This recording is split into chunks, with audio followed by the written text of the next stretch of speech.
I am Inka Larissa. And I am Jennifer Rose. Whisky Sisters, the podcast. We're two whiskey pals serving a weekly whiskey podcast and rocking your whiskey world. Exploring the whiskies and distilleries of the world and meeting amazing people along the way. We'll be sticking our noses into our drams and all things whiskey. So fill your whiskey glass and join the fun. You're listening to the Whisky Sisters podcast with Inka Larissa and Jennifer Rose. Hello, all our listeners. I'm very excited about today's episode and all these goody whiskies that we are trying today. Some special sips in there. Delicious. But before we chat about unique casks, let's catch up on the latest whiskey news. Stick your nose in it. First up is Lagg Distillery that we've spoken about before. Oh, excuse me, I've got a little bit of a cold. Hazards of this time of year. But back to news at Lagg. So on the Isle of Arran, and it has been awarded Distillery of the Year and Excellence in Branding at the prestigious Scottish Whisky Awards this year, 2023. Loch Distillery, their sister distillery, also picked up the Gold Award in Best Under 12 Non-Peated for the Arran Single Malt 10-year-old. How amazing is that? Congratulations to the Isle of Arran and all the juicy whisky that it's producing. I forgot that it's called Loch Distillery. I always just call it Arran Distillery. Yeah, having that different name because you don't hear Loch much in the names or anything, do you? No. You know, I'm actually going to be staying in Arran for 3 weeks next summer. So I will be teaming up with Lagg and Loch for some whiskey fun. Fantastic. Oh, you'll have a magical time. I know, it's so far away, but I'm already excited. Yeah, no wonder. Because remember when we had Mariella on and they call it Scotland in miniature, it's just got everything going on. It's just such a stunning place. No, I love it there. It's good for hiking as well. Yeah. So Kentucky bourbon brand Four Roses has invested £400,000 in its first advertising campaign in the UK. Did you see this one? No. Oh, it's quite a cool campaign. I quite like it. So the campaign initially focused on the country's two bourbon-selling hotspots, London and Manchester, with additional national work planned for early 2024. And the campaign kicked off with a reveal of 7-meter spray-painted wall in Shoreditch in London, which was vandalized, supposedly. Which actually, at first, I thought it was vandalized, but it wasn't. So it was vandalized to hide the Four Roses brand name. So they basically have this guy who then puts black paint over Four Roses. And then it says it's like a secret. Don't talk about it because I want to keep it secret because it's so good. So the people don't want to share. Oh, that's quite cool. And kind of giving it a edgy, Banksy-esque. Yeah. And, Four Roses feel. as well. It's a cute looking bottle with all the roses and stuff. So it's quite cool. For sure. So yeah. That's interesting that Manchester is a bourbon hotspot. Yeah. I wonder why. It's been years since I've been there. I've never been. So the advertising push aims to spark a sense of discovery, and research from the Spirits Cartel found that the younger bourbon drinkers were seeking hidden gems in the category. So that's the whole thing. They're covering the name. So it's like a hidden. Keep it hidden. Yeah. Keep it for those of you know kind of vibe. That's quite cool. I like it. And you're right, the branding is kind of funky and it's like old school tattoo vibes. I know. I actually now want to try some. See, it's working. Spirits retailer The Whisky Exchange has chosen Loch Lomond 18-year-old as its Whisky of the Year for 2024. The single malt fended off competition from a short list of the Glenglasses Sandend, which was runner-up, Glenallachie 15-year-old, third place, Jura 18-year-old, Balblair 15-year-old, and Arran Sherry Cask. So big, huge, heavy hitters and some amazing drams in there. Bottles nominated for the tasting had to be under £90. That's in US dollars, 114, and available for purchase commercially. Whew, that is an ultra groin slap for Loch Lomond, I would say. Yeah, I do like the 18-year-old. It's good. Yeah. Easy sipping. Actually, all these sounds good. I'm quite interested in trying Jura. I haven't really been, maybe the younger ones, but the 18-year-old, if it's on the list. Maybe it's worth trying. Yeah, I wasn't so sure about Jura for years, but I absolutely have a total love affair with it now. And it's a dram I sip when I see my friend's father when I go back to Mull. And I just have that association of good chats and laugh and amazing time with him. So every time I drink it now, I kind of have those memories. So I Yeah. just love it. Love a cheeky Jura.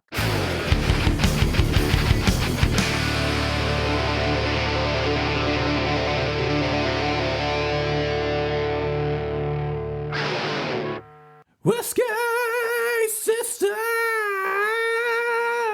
By playing around with different cask types and sizes, the master blender can create layers of flavors. So they can use a range of the same cask, for example, different fills of ex-bourbon, or mix and match a variety of cask types from bourbon to rum. But now there's been like huge boom of secondary maturation using funkier cask types like mezcal, champagne, amarone, tequila, and so on.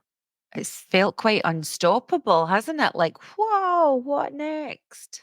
I know. I do like the idea. So how far can the industry actually push it?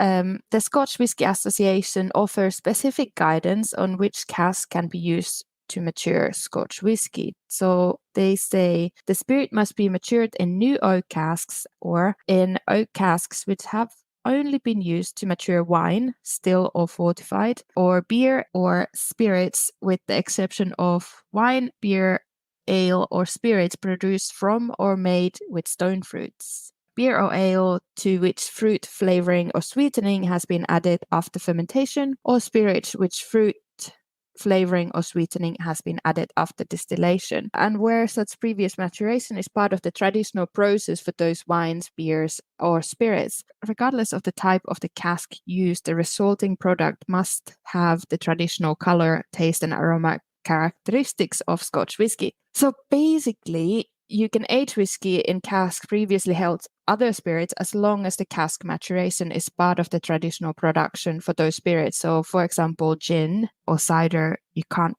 use because you don't have to age gin, you know? I don't know if I fancy the thought of gin and cider finishes. That doesn't even feel right to imagine. Yeah, of course there's like aged gins now, but it's not like the traditional way of doing gin. So, but yeah, I know like all those botanical flavors. Have you tried any mezcal cask finish whiskey? I have not. I always kind of wanted to. I've tried some of the tequila, but I haven't tried mezcal. But I love mezcal. I was going to say that surprises me because you're a fiend for mezcal, aren't you? Yes, I know. I saw the Rock Island one that they did. I think was last year. I was trying to try that, but I couldn't get any bottles. But like this mezcal, when it's the smokiness, because I like all the smoky stuff, so I think it could be nice. Mezcal casks are made from American white oak, and these have been previously used for bourbon production. Funnily enough, aging is not considered an important part of mezcal production, as many producers believe that maturation will take away from the terroir found in mezcal. Therefore, it might not be the easiest cask to find for wider Scotch production. Kilchoman Distillery has released several whiskies with secondary maturation in ex-mezcal casks, with finishes varying from 6 to 14 months. Jura's illegal smooth whiskey was finished in illegal mezcal casks, and there was Rock Island that you've just mentioned there, Mezcal Cask Edition, which is a blend of island whiskies with a 12-month finish in mezcal casks. Basically, mezcal casks usually adds notes of earthy wood smoke, green pepper, that kind of vegetal and zestiness as well, and many say that they would be good whiskies for highballs. There's all that kind of green notes. Mezcal now makes me think of Rob Dietrich, Metallica's master blender, because he was super, or maybe still is super interested in mezcal, isn't he? Yeah, for sure. Definitely need to see if he comes up with something at some point. Yeah, for sure. And yeah, I think there actually is more Scotch whiskies finished in mezcal casks than tequila ones, although there has been more tequila coming out recently. But I think overall, and that's probably due to the smoky profile of mezcal, Tequila must be aged in oak, although there are no rules about whether it should be new or used or charred oak. Like with mezcal, most use American white oak that's previously been used for bourbon or Tennessee whiskey. And these will bring out notes of vanilla, caramel, butterscotch, and gentle spice, as we know from the bourbon. There's also been some movements in tequila category towards using alternative casks such as sherry, red wine, and even Scotch whiskey casks. So it's like a circle that goes, we'll take your cask, you take ours. It's quite fun. It's a never-ending story. Just like, where will it end? Back and forth and forth and back. Whoa. Yeah. And there's been Chivas Regal Extra released a 13-year-old blended Scotch whiskey, which was finished in tequila. Although there was a catch that after the 13 years, only a portion of the whiskey was finished in the tequila casks before being blended together with non-finished portion. So it's not really like a strong influence, I don't think.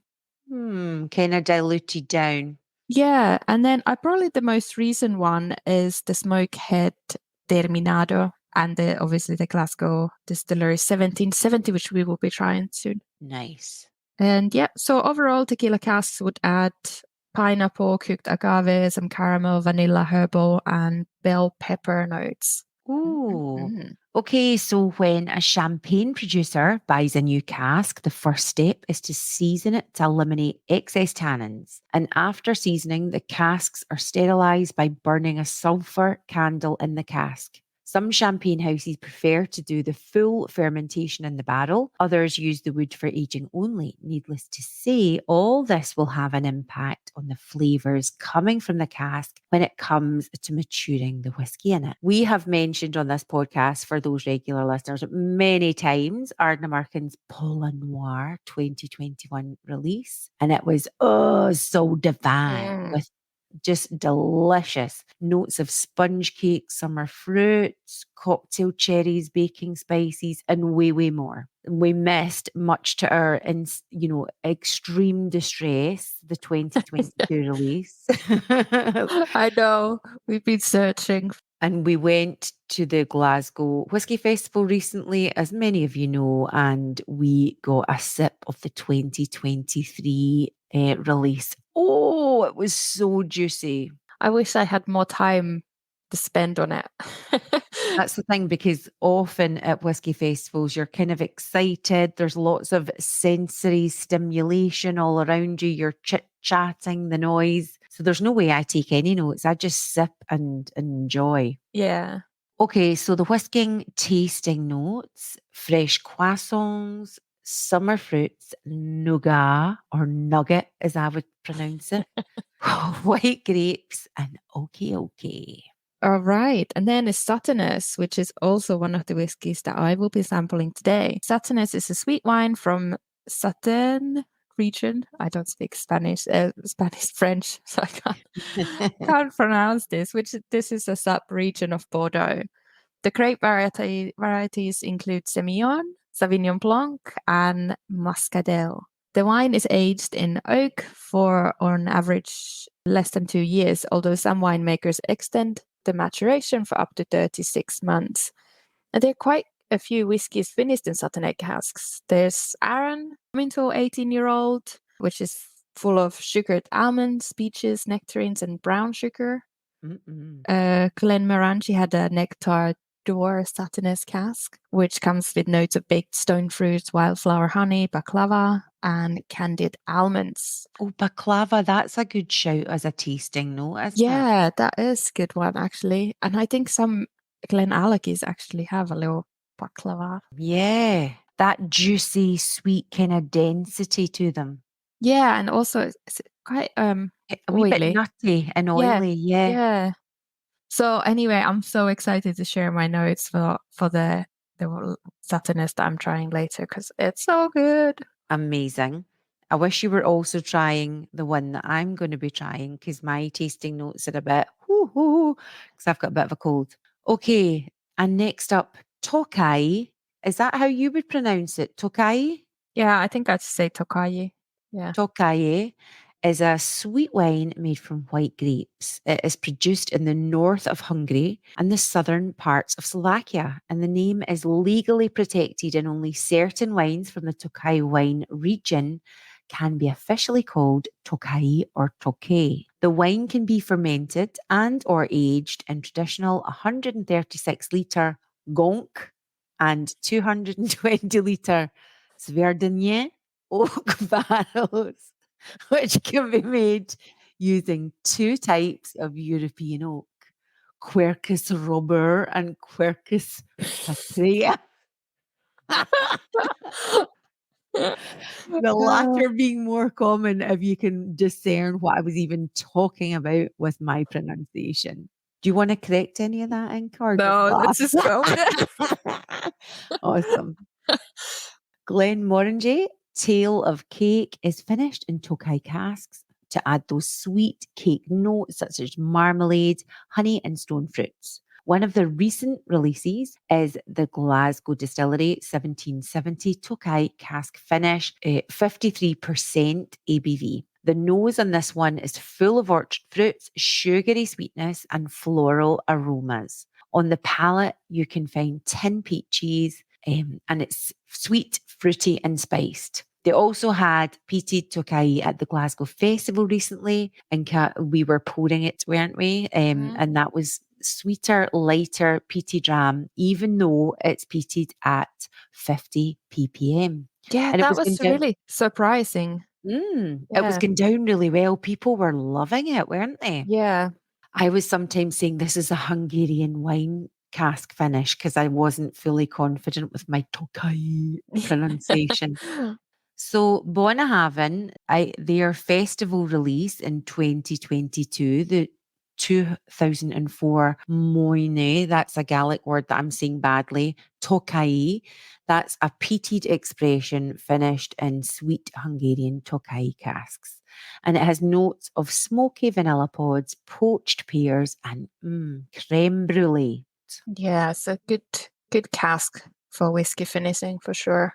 I read a nice blog by Neil Murphy, who we also met at the Glasgow Whisky Festival, him and his lovely dad. And he was talking about kind of Bona's really tricky Gaelic names to pronounce, but just how it was like super nice holding on to that tradition. And like, I like a lovely blog if you want to check it out. Sorry, Inka, not to compete with On the Sauce again, but yeah. Competitor. Yeah. There's no competitors in the whiskey world. We're all buddies, right? Yeah.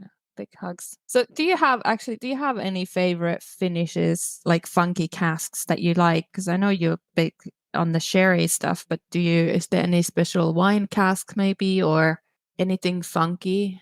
I tried a Glenmorangie Barolo cask finish and that was delicious. And I think I mentioned on the Italian episode about that because I was a bit like underwhelmed by their Barolo cask finish. So at first I thought, oh, maybe I would love all of those cask finishes, but that just kind of highlighted to me how different it can be depending on so many factors. But I do tend to be drawn to more kind of like port, of some variety finish or maybe kind of some red wine finishes. That tends to be what I would naturally be drawn to. Yeah, the Bordeaux was nice. Like peated always with Bordeaux work. So that's obviously the cask from Rasi. But also the one we tried at Glen Scotia, that was Bordeaux as well. Oh, yeah, so it was. That was really nice. But yeah, always all the tequila and mezcal does interest me. So if I can try something, try to do that. And yeah, the Satanus is so nice. I don't know. I guess it really does depend, doesn't it? There is also the Calvados ones, which is the French apple brandy that is made in Normandy region. But this, I find this a bit confusing because obviously you're not supposed to use fruit. Fruit.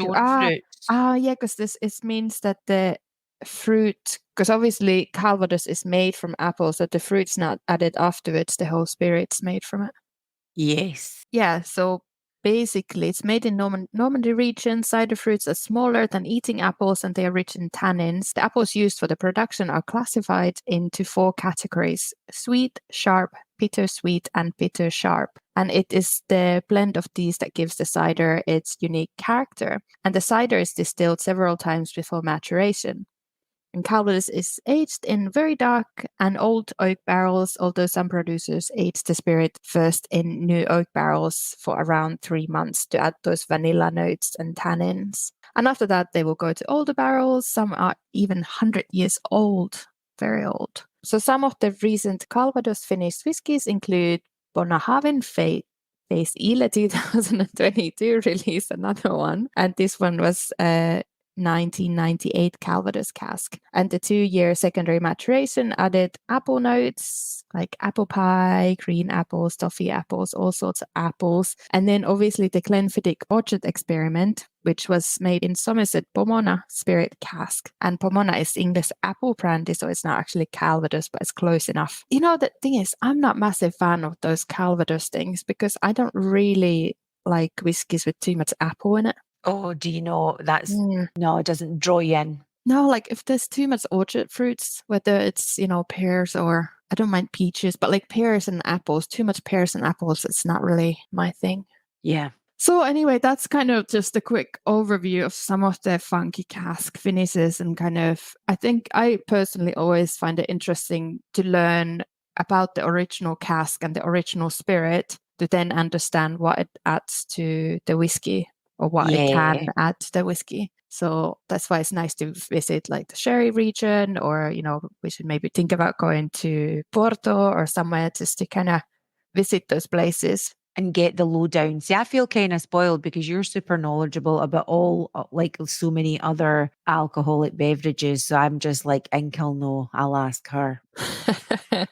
Aw.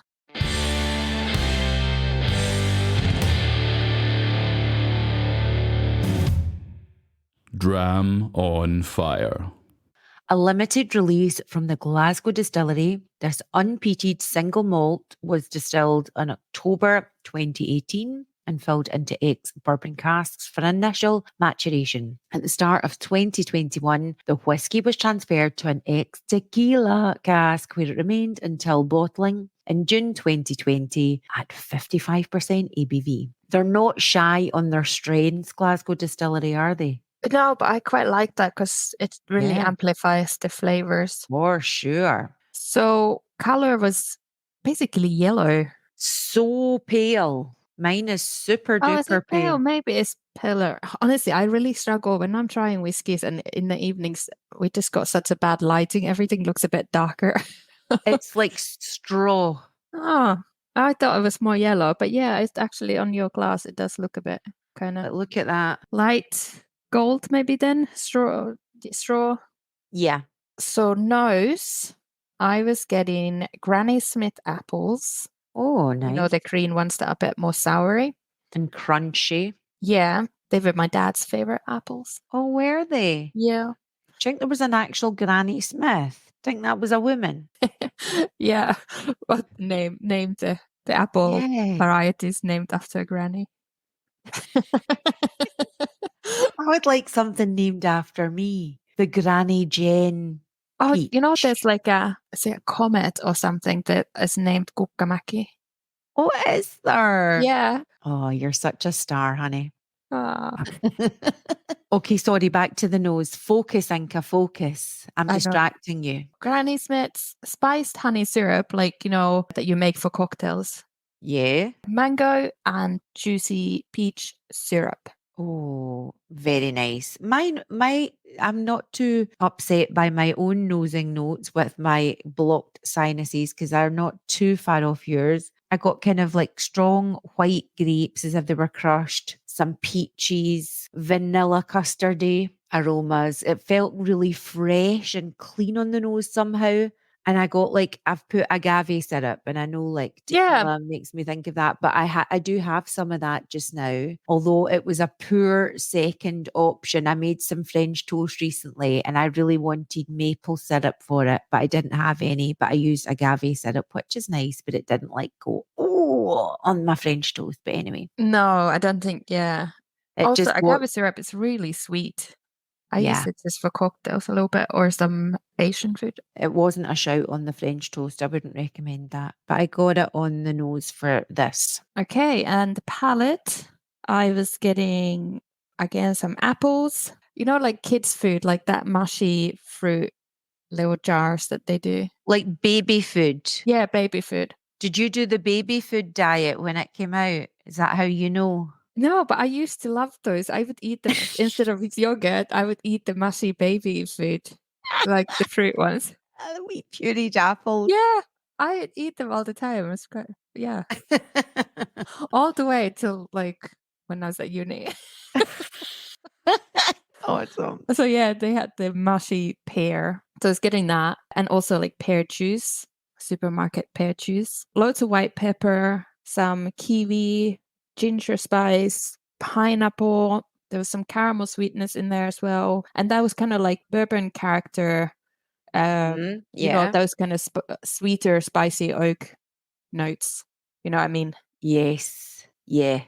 So that's what I was getting. Like quite fruity yet spicy with a little bit of sweetness. Yeah. Yeah. I got very kind of citrusy fruits on the palate, maybe a little bit peppery. Sweetness, I was thinking maybe like honeyed sugar puff cereal. And, but I like where you were going with like kiwi fruits and stuff. I can really get a sense of that listening to your notes. I found the finish fairly lingering, as if it was just kind of going on and on. Yeah, I think I got quite a lot of the tequila on the finish. First time I tried it, before I bought the bottle, I was thinking, oh, it does taste quite a lot like tequila, that it might not work for people who don't like tequila, might not be too into this because you do get those tequila notes. But I found that, it's a lot tequila on the finish, but also it felt quite creamy, like buttery on the palate, on the finish. See, I don't dislike tequila, but I don't know much about it. And I just associate like drinking it quickly, eating like Mexican food and doing that whole like salt and lemon thing or lime thing. Yeah, and probably having bad tequila like mixed or that it's not even 100% blue agave and it's all kind of crap. Yeah. So that's kind of my tequila experience. So I'm struggling to tell, are you loving this, but your Finnish demeanor is hiding it? Yeah, no, I enjoyed it. That's why I bought the bottle, because I tried it first and I really liked the tequila notes. So that's why I bought the bottle so I can spend more time with it. So I do enjoy it. It's not like, it's kind of surprising for me because it's not my typical dram. But I do enjoy it. And I quite like the kind of fresh flavor profile. And I could see this being a very good, more like a spring or summertime drink. But I will keep testing it and see, because I feel like sometimes your tasting experiences changes throughout. So, but I like it. I am not blown away by it, but I did enjoy trying it, if that doesn't sound too contradictory. Like I wouldn't be like, I probably wouldn't order it at a whiskey bar, but I think it's got like loads to offer, super fresh, loads going on. And even though I'm not a massive tequila fan, I've enjoyed sipping it. Yeah, it feels kind of vibrant, I think. Like it's spicy, but it goes really nicely with the fruit flavors. But that's a good description, actually. I was trying to get us the new Deanston tequila cask, but I couldn't for the life of me get a bottle in time. So that's why we have separate bottles for the next one. So I have the Glasgow 1770 Suttoness peated, which I remember we tried in Bon Accord that time and just loved it so much. And then because we were raving about it so much, the distillery actually gifted us these bottles. So that was very nice. That was one of those lovely evenings that, we don't have bad experiences out drinking whiskey, because even if you don't like it, you still have fun, right? But that night you ordered that, I ordered the dram that I'm going to be sampling in a bit. And we just felt we'd struck ordering gold, didn't we? Yeah, I know. Like, oh, so good, so good. Yeah, and I've been saving this bottle for ages, but now I just decided, most of my whiskey bottles at home are open. I don't really save bottles. I just like, if I fancy that, or if I buy something, I buy it because I want to drink it. For sure. Whip them open.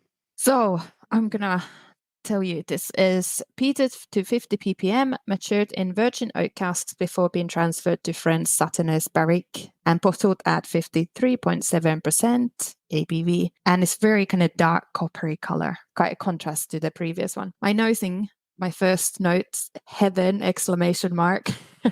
I was just like nosing, I was like, oh, I'm in a happy place again. This is just so good. So good. And I'm really sorry, anyone who's listening and now like if wants to get a bottle after these notes, you might not be able to because it's limited edition. But if you see it in the bar, just get a dram.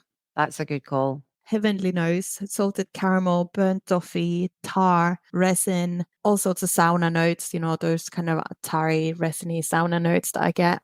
There was popcorn, beef jerky, dried reindeer meat.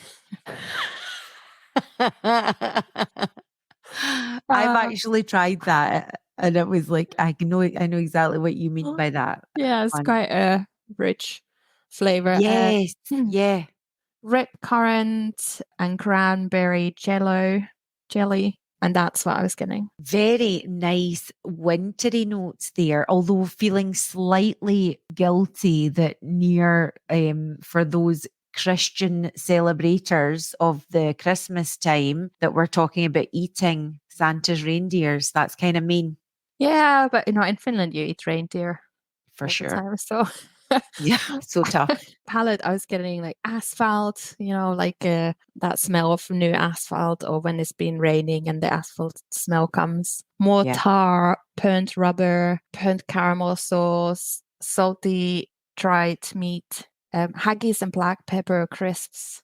Oh, wow. That's an excellent note. Yeah, so good. And charcoal. And then on the finish, it was more mineral with kind of slight hint of fishy water, salty fishy water. Well, for those peat freaks out there, that will be ringing a lot of bells, won't it? Yeah, and I think you do kind of get that classic 1770 peated release through there. Like there's some similarities in a way, but this one has just a bit more, I don't know, just those little sweet burnt caramel notes and those sweeter notes and their saltiness. And maybe it's the mineral, I don't know, but it's just so good. Like honestly, I just love this dram. How long will the bottle last? Probably not very long, because it's also like one of the smaller bottles. It's only 50 centiliters. So it might just go down. Yeah, now that it's open. Yeah. Actually, what I was gonna say quickly before you go and do your notes. Yeah. That if any lucky listener within the EU wants to try these two whiskies, because I love it so much, I'm willing to send samples to one person. So whoever messages us first to say, Inka, I'm based in EU, can you please send me the samples of Satanus and tequila from 1770, then I will do it. Oh, how is that? What a kind-hearted soul. It is a time for giving indeed. Yes. Love it. Sharing is caring. This is too good for just keep it to myself. So that's lovely. That's super nice. I'm just having a quick look on what's available on the Glasgow website. Do they still have a red wine and port cask finish, or is that sold out as well? They do have the red wine one was only available from the shopping center, but they do have the golden beer finish that's available on the website, and also I think maybe in Master and Malt. Yeah. And they have cognac cask finish.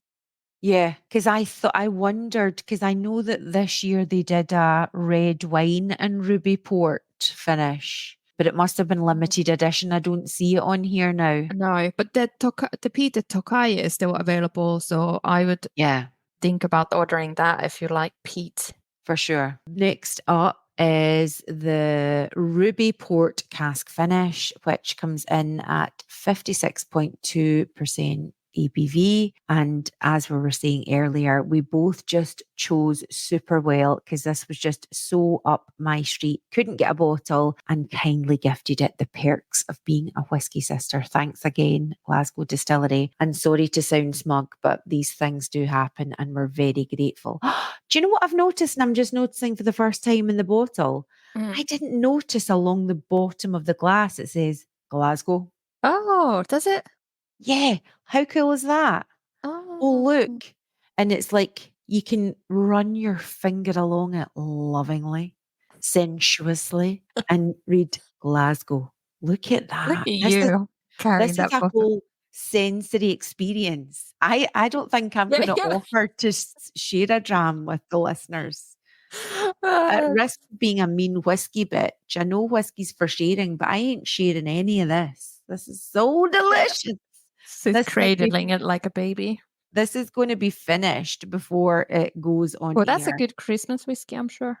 Very good Christmas whiskey. Okay, so the colour of it is beautiful. It's a peachy copper colour, rusty sunset in an Arizona sky. Now, I've never been to Arizona, but that's what I'm saying. Oh, now I'm going to go back and nose this properly when I'm not congested, but even congested, it's giving a lot. Juicy ripe peaches, so like made into fresh peach juice, and maybe some like blackberry crumble, so you've got the kind of crispy brown sugar like topping bit and the soft dark fruits that are all like kind of almost caramelized around the edge of a crumble. I was getting like a wee sense of that in the nose. And maybe still some of those blackberry notes on the palate, but maybe with a sweeter pastry, those delicious sweet pastries with custard and maybe some like, again, what do you call them when fruits are kind of on those pastries? Are they just fruits that seem a wee bit caramelized? They just shove the fruits on? Yeah, I don't know. I think they do. Or do they do like a sugary kind A of glaze or something? Yeah. Maybe. I don't know what they do, but it was making me think of that. So, and maybe kind of whipped creaminess and a kind of mildly cinnamon spice, but not really cinnamony. But for me, it wasn't that kind of spicy spice or peppery spice. So that was the nearest description I could come up with. I was finding it hard to describe today. I find it gives me the warm embrace that like my favorite sherry bombs give me. Yeah. And the colour, like this natural colour, just already has me like enchanted before I've even like had a sip. So Isn't it funny how it affects? It's really nice colour, that one, I can see. Totally. So I feel like all warmed up and super whiskey excited has built. And so I'm excitable when I'm drinking this. So I'm going to go back and get some more notes when I'm, I'm feeling a bit better and less excited. But let me just try. Excuse me a second, Inka.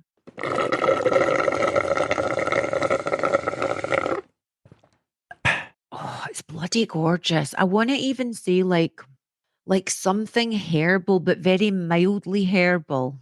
I don't know. It's a dram that keeps on giving. It is a dram that keeps on giving.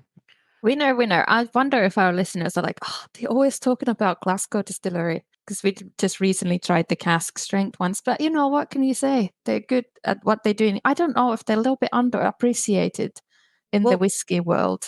We did debate, didn't we, whether we're like, oh, we featured too much Glasgow. And then we were just like, who cares? It's awesome. Yeah, exactly.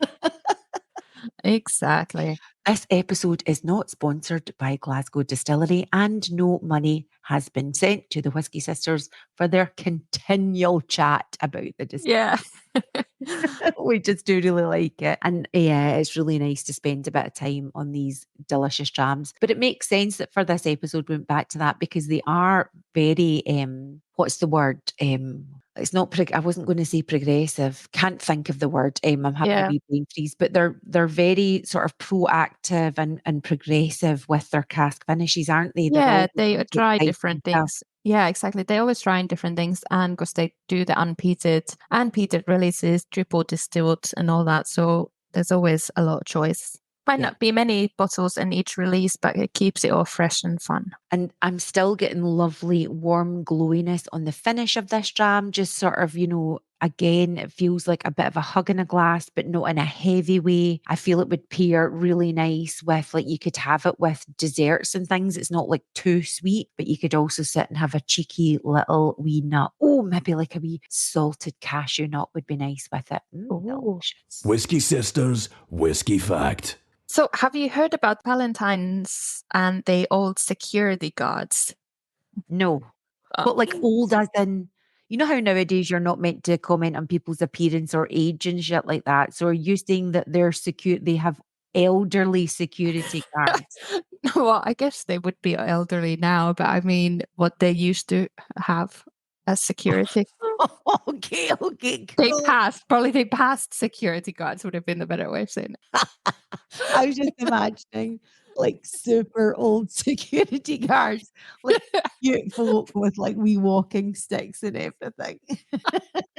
With little bells. Yeah, with a wee blanket on their knees. Oh my god, that's so bad. So anyway, when in the late 1950s, the then owner of Ballantyne's Blended Scotch, Hiram Walker, built a new complex of maturation warehouses at Dumpark, just east of Dumbarton. Security arrangements were a vital part of this new whiskey there, and the civil engineer in charge of the site happened to be also a keen bird watcher. Oh. Yeah, he suggested that they would use geese for security. And No way. geese have an excellent hearing and eyesight. Unlike humans, they can see ultraviolet light. No way. Yeah, and they're light sleepers and are noisily territorial, particularly when they have eggs or young to protect. So the Scotch Watch, as they became known, or the Scotch Guards, began with a 6-strong squad, 1 gander and 5 female geese. Oh, this is so adorable. I love this whiskey fact. No. And as time passed, the fame of the birds spread, and they were sought after by tourists as well as being in demand for newspapers and magazine articles and television programs. And they were used in commercial spin-offs as well, and these geese were used on several occasions by Ballantyne's for adverts and featured on a rock band's album cover as well. So cool. What rock band? I don't know which one it is. We should have asked Tom Russell when we saw him. Yeah. And He might they have also known. had merchandise, and 2 of the geese were flown to LA in 1963 as a guest of honor at the Park Turfs Club's annual ceremony for the Miss Goose Beauty Queen. Oh, jeez, oh, that's insane. Oh my god, what rock and roll life. Obviously, all good things must come to an end, and the last of the goosemen left at the end of 1990s, and he was then replaced by CCTV cameras, and that was the beginning of the end for the Scotch Watch. Oh. So by the end of 2011, there were only 7 left, because they actually, at one point, there was like 100 of them. Oh, wow. Yeah, they spread. There was 100 of them, and then they had little forks problem, so they went down to 70. But then over the years, they went down again. So 2011, there was only 7 of them. Happily, however, they didn't end their days as someone's Christmas dinner. Instead, the remainder of the flock was retired to Glasgow Green and to the that's care nice. of Glasgow Humane Society. I don't know if they would still be there. Maybe. So if that's you ever are nice. at Glasgow Green, see if you can find any geese. Yes, I'm quite near there, so I will keep my eyes open for these geese. But I love how you were quite compassionate there to the geese ending up on the Christmas table, but you're like, nah, reindeer all the time. Get it on the plate. So there is a blog post on the source again for working animals at distilleries and vineyards and stuff. So go and have a read, because there's some good fun stuff from whiskey distilleries and beyond. Sometimes I'm trying to do a bit of research for our episodes, and I will Google stuff and I'll be like, oh, that looks interesting. It'll be like an on the sauce again post. I'm like, oh, Inka knows it all anyway. I'll not bother. I'll just drink whiskey. Yeah, just show up. Exactly. I'll just show up. You've been listening to the Whisky Sisters podcast. Next week is the last week of Whisky Sisters podcast. It's a final countdown. And it's our Christmas special. Listeners, don't be anxious. Don't be sad. Whisky Sisters will still be around. So send us some messages if you have any questions, if you have any feedback, if you have any comments, if you've got any chat, let us know before we go. Yes, the festive gear is on. So we will talk about festive whiskies, sample quite a few of those, think about food pairings, some of our highlights throughout the seasons. And yeah, do let us know what's your go-to Christmas whiskey. We will see if we can try or just anyway, we can recommend. Inka will be in the hot seat because I am developing at the moment a whiskey quiz, a Jen whiskey quiz for Inka. So, Ooh, Inka, will it be a Christmassy theme? no. Oh, okay. So, There may be some Christmas nuances in it. okay. But yeah, you just need to be psychologically flexible, brace yourself, All right. and be in Jen's quiz hot seat. Okay? Oh, all right. So anyway, yeah, let us know if you have anything that you want to share with us or ask or whatnot. Now, you know, we always say follow us on Instagram at whiskysisters.podcast, and people might say, why? Because you're like finishing up. Why should I follow you? Well, we'll still be alive. We'll still be about. We'll still be posting and up to Whiskey and Mischief for sure. So follow us there, and X at Whisky Sisters and Facebook at Whisky Sisters Podcast. Inka, will you be crying into your pillow as we approach the last recording? No, I will be dancing in my whiskey haze.